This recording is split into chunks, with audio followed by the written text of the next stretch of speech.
be doing something a little bit different on the channel. So on the channel previously we have done a video where I told you your Premier League team's equivalent NBA franchise. So the NBA team who is basically the same as your Premier League team in terms of history. Now I'll put a link to that in the description if you haven't seen it. Definitely go check it out. Now this video is going to be similar but slightly different to that one. So whereas last time I was comparing your team sort of historically to an NBA team, I'm now going to be comparing your current season to an NBA team's current season. So essentially what I'm going to do is, let's say, your team currently is doing absolutely amazing in the Premier League.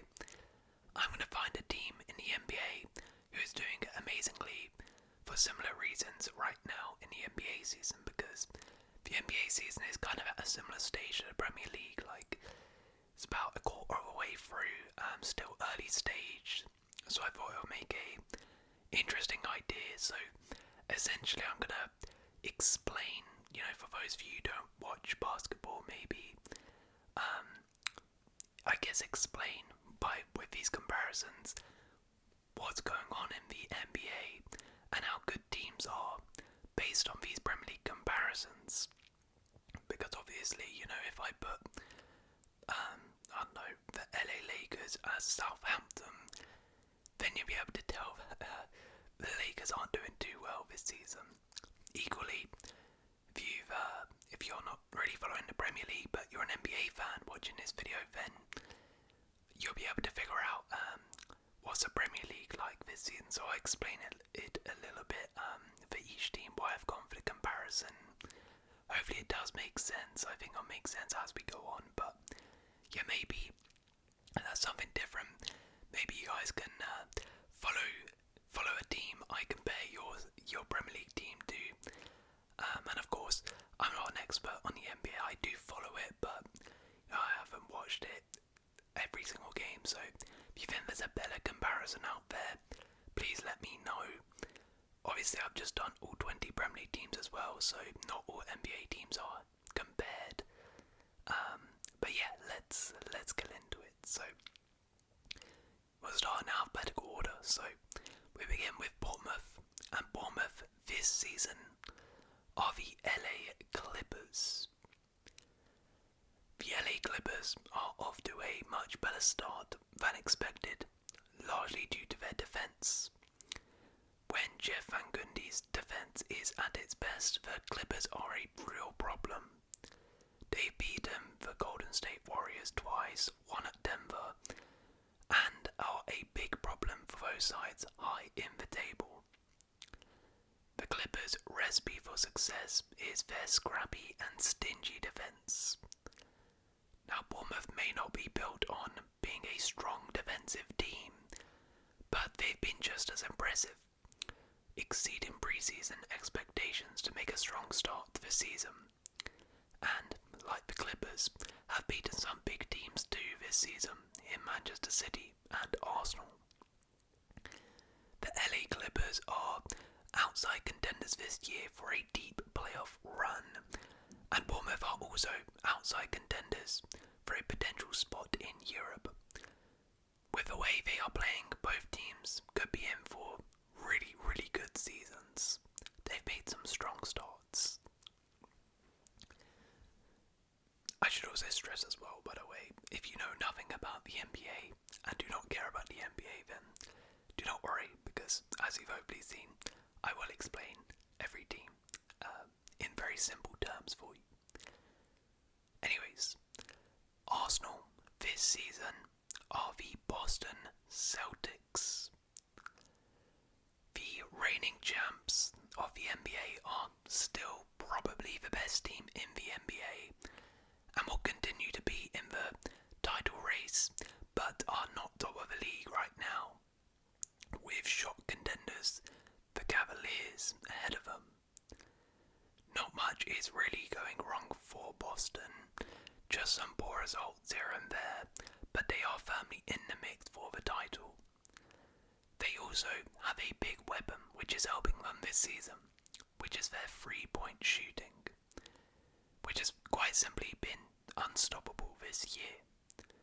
Just like the Celtics, Arsenal are arguably the best team on paper in the Premier League and remain in the mix for the title, but are not at the top just yet because, again, a kind of shock contender is ahead of them in Liverpool. The Celtics have been unstoppable from 3-point shooting, while Arsenal have been unstoppable from corners this year, so it's a very similar season for both. We'll be hoping for a bit more consistency to make up the gap between the top. Aston Villa are the Indiana Pacers this season. The Pacers blitzed the league at the start of last season with a high-engine attack and an all-star point guard capable of driving the team towards wins. But despite a run to the Eastern Conference Finals last season, nothing has come as easy for Indiana this year. Their offense has fallen from near the top of the league last season to 18th this year. Tyrese Halliburton has struggled and injuries have decimated Indiana's depth. It's a completely different start compared to how fast the Pacers began last year. Villa, this time last season, were in talks of a title race after beating Man City and Arsenal in the space of 1 week, with one of the best defensive records in the league. However, this season has seen a big drop-off, with the defence falling apart and performances generally dropping. Now, Villa are not completely done, and they're still very much competitive at the top, unlike Indiana, who have fallen off quite a bit, but still, both have seen a drastic drop-off from last season, where they overachieved massively, and maybe it's just both teams coming back to the norm and reality. Brentford are the Brooklyn Nets. This year was meant to be a tough one for Brooklyn, with many expecting them to be competing at the bottom end of the table. However, the Nets have been one of the most fun teams to watch in the NBA, and shocked quite a few with their results, sitting in the higher ends of the table. They've been inconsistent, of course, but have been a bit of a surprise this season, and a great watch for the neutral, with some of the fun, exciting basketball they've been playing. Likewise, Brentford came into this season with many thinking they could be struggling. Bearing in mind they lost their star striker Ivan Toney in the summer, and had a tough season last year without him. But Brentford have defied those odds, playing some incredible football at points, and are performing great. Like the Nets, they've been a very fun watch, and are comfortably away from the bottom end of the table, with the potential for a very special season in store. Brighton are the Atlanta Hawks this season. You don't really know what you're going to get from this Hawks team. 1 minute they're beating the best team in the NBA, the Cleveland Cavaliers. The next they're losing to the worst team in the NBA, the Washington Wizards. The Hawks overall are doing pretty good, but inconsistencies in form have dented their hopes so far this season of really pushing the top. This is similar to Brighton, who have had some great results this season, including beating Manchester City, drawing to Arsenal at the Emirates, beating Man United and Spurs.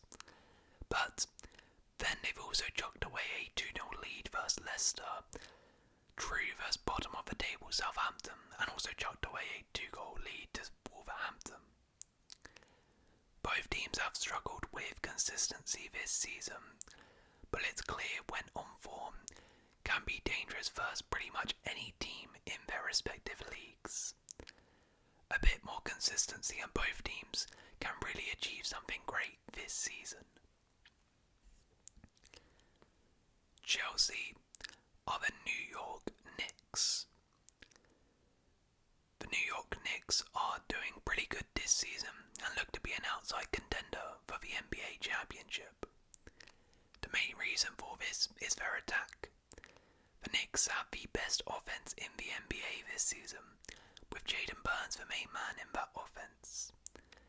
However, the limiting factor for the Knicks has been their defense, which is pretty mediocre to say the least.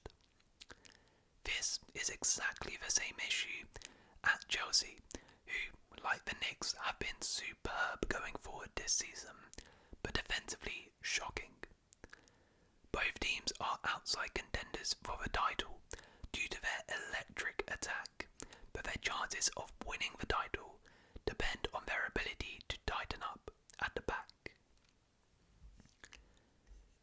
Crystal Palace are the Minnesota Timberwolves.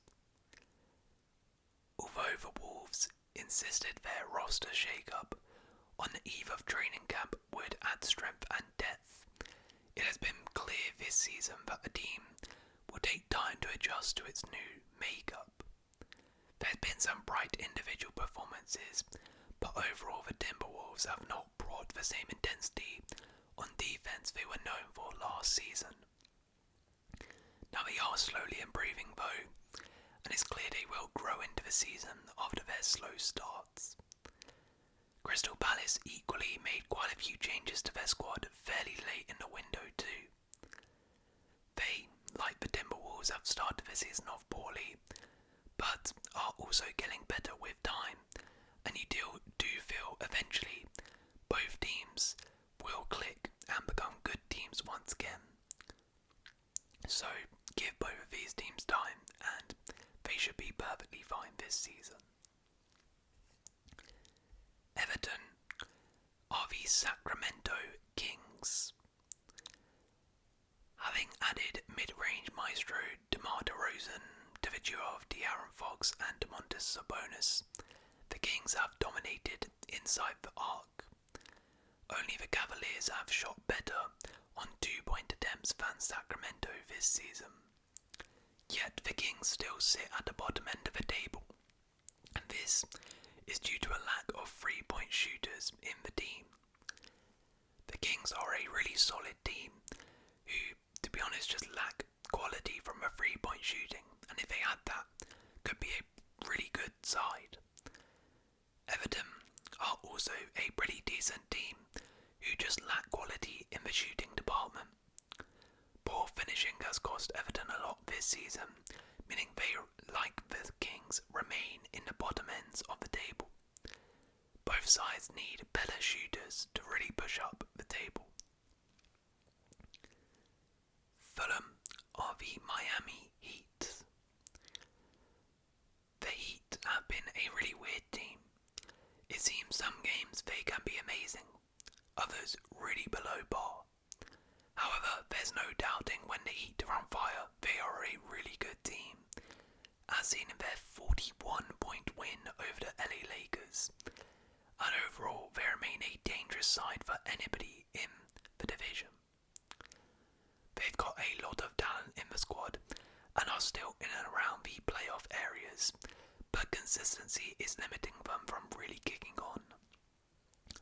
Fulham have been pretty good this season, with some fantastic performances and results, including comfortably beating Brighton and drawing vs Arsenal and Spurs. However, like Miami, they've been super inconsistent this year, and ultimately the success of their season will depend on if they can iron out these inconsistent performances. But both teams are still dangerous for everybody in the league.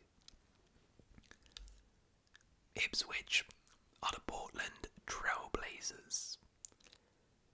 Portland came into this season with quite low expectations, with many expecting them to be at the bottom ends of the table. It's early days, but it seems most people were right, as Portland will be in and around the bottom ends of the table. That being said, there have been some positives to take, with a strong defence but an abysmal attack, and a team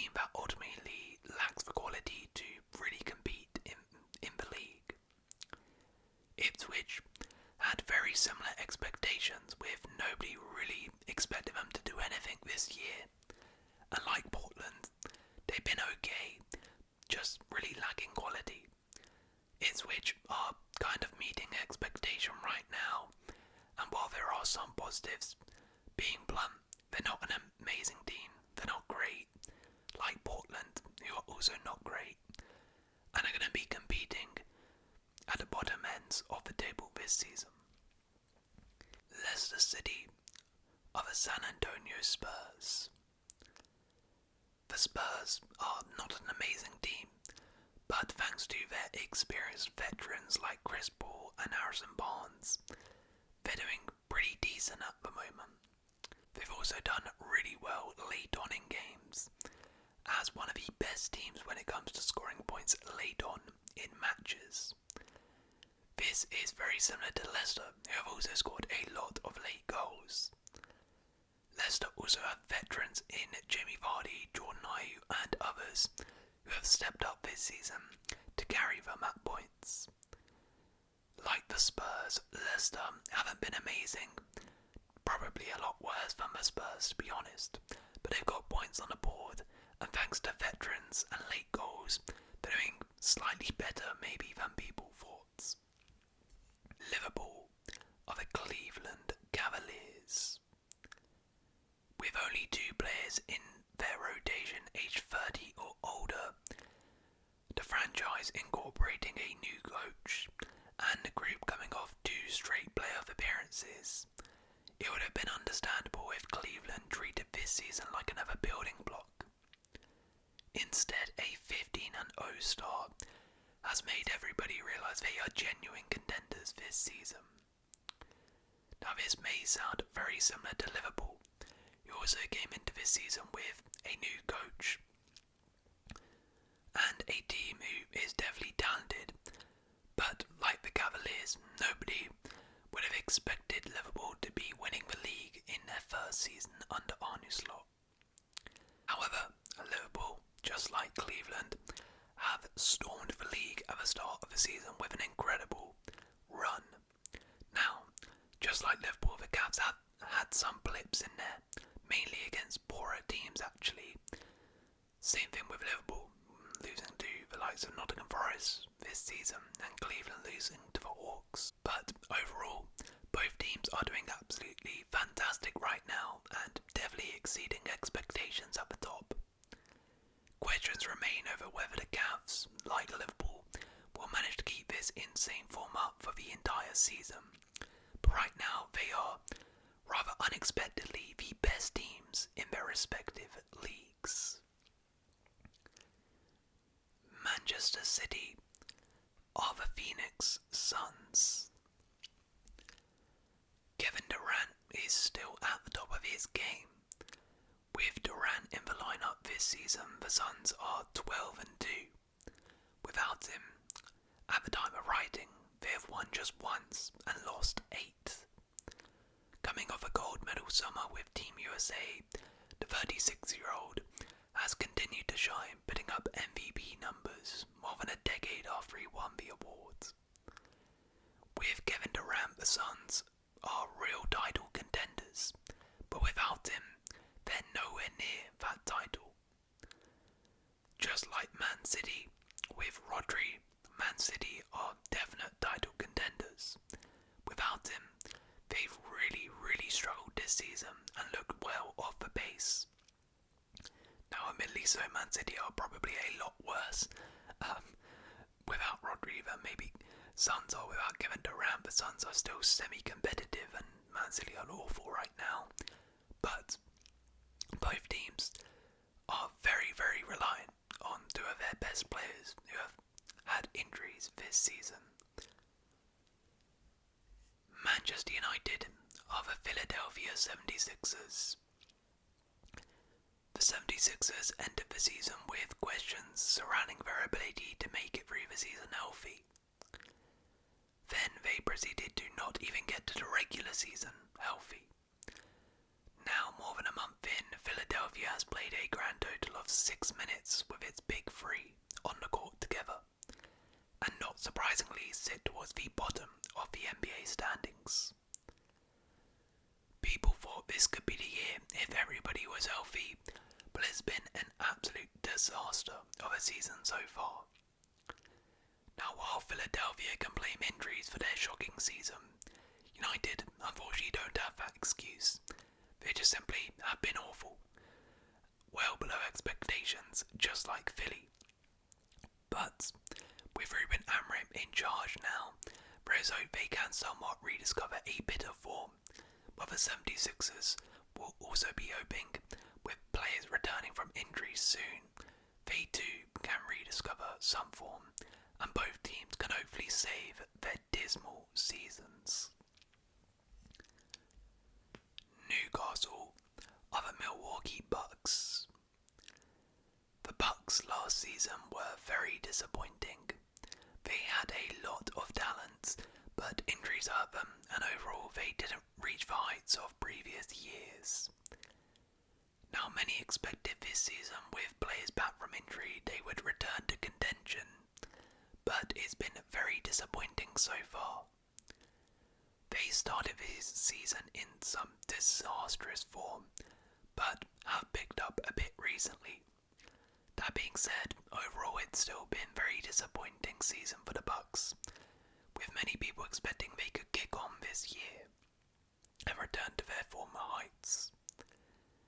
That is just like Newcastle, who after a very poor season last year, which can, like the Bucks, be blamed on injuries, many expected could kick on this year and return to European football. But it's been the opposite, with Newcastle looking poor and arguably starting to regress. There's still lots of talent in this team, like the Bucks, who have lots of talent, but so far it's been a really poor season for them. Nottingham Forest are the Houston Rockets. It was only a matter of time until Houston started to exhibit the grit and toughness that defined coach Ime Udoka's playing career.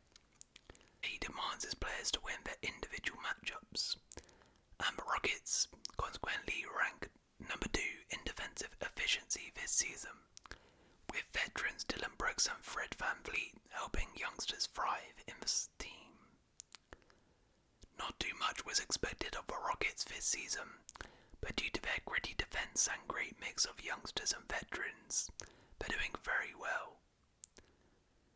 Forest, under Nuno this season, have also become a very gritty, well-drilled, good defensive side. Veterans such as Chris Wood have stepped up, and younger players in Elliot Anderson and Gibbs White have also performed, with Forest going above many expectations this season. Both the Rockets and Forest have been great this season and are a real problem for most teams in the division. Spurs are the LA Lakers. The same problems persist for LA after the Lakers were humiliated by the Nuggets, losing for the 13th time in 14 games against the team. Anthony Davis, one of their players, said their flaws are common knowledge around the league. Davis said, "Run when we miss, run in transition, an offensive rebound, crash the glass." LA is last in the NBA for allowing fast break points per game. It's been their problem for the last few years, conceding on the counter-attack, and it still is. Now LA have actually been pretty good this season, but the fast breaks are killing them yet again, and is the reason they are nowhere near the top of the league. This is just like Spurs. Since Ange has come in, everybody knows the problem. This team is conceding too much on the counter-attack. Yet this season, it's not changed, and Spurs, despite playing some really good football at points, have been punished by this and sit way off at the top of the table because of it. Southampton are the Washington Wizards. Everybody knew this would be a rebuilding season in DC, but when the Wizards beat the Hawks in consecutive games and were 2-2 to start the season, Washington looked like it could at least be competitive this year. Washington has lost 15 straight following those Atlanta wins, 11 of the losses coming by 10 or more points. They've been battered in pretty much every game and look a shoo-in this season. There have been flashes of improvement and some youngsters getting minutes, but it's a pretty dismal year for Washington. Southampton are definitely not as bad as Washington, but they're still having a pretty bad season. Most people expected Southampton to go back down, like many expected the Wizards to struggle, but they have been really disappointing. Like the Wizards, they started off with a bit of promise actually, after a fantastic performance versus Newcastle, but quickly it's all gone wrong, and they sit at the bottom of the table with performances getting worse. It's looking pretty bleak for Southampton and Wizard fans. West Ham are the New Orleans Pelicans. The Pelicans came into this season with a lot of hope they could contend with the best in the league. With some star players in Zion Williams, Brendan Ingram and others, optimism was high. Finally the Pelicans could compete after a few really poor years. However, injuries to all of their big players has meant the Pelicans completely have fallen off. They are at the bottom of the Western Conference and are being outplayed by almost every team. This was meant to be the year the Pelicans kick on, but if anything, they've got worse. West Ham came into the season with a lot of hope too, after a sensational transfer window and a new manager. But, like the Pelicans, it's not got better, they've got worse. Now West Ham cannot blame injuries like the Pelicans, but they might see an upturn in form if Lopetegui goes, like the Pelicans will, if players come back from injury. However, it does feel like both of their seasons are kind of already over, and it's too late to salvage. And finally, Wolverhampton Wanderers are the Denver Nuggets. Okay, this is a bit of a left field comparison, but hear me out, it's a bit relative. Now, Denver has the best player in the world in Nikola Jokic, but he needs a lot more help. The rest of the team around him has severely underperformed this season, with Nikola Jokic trying his best to carry this team on his back. But if the Nuggets are to be contenders, they need much more support around Jokic. Now, Wolves obviously don't have the best player in the world in their team, but they are similar in terms of they have a player in Mateus Cunha who is performing superbly this season, yet has no support. He's been superb, one of the best players in the league so far, but Wolves have been really poor, with nobody around Cunha really helping him out. Wolves and the Nuggets both need to get some support around their best player, and serious improvements will be made thereafter. So there we go. That is your Premier League NBA comparison for this season. Hope you guys have enjoyed this video. If you have enjoyed, let me know, and maybe I can make a part 2 of this as the season progresses. But if you have enjoyed, please do leave a like, consider subscribing, and I'll see you in another video.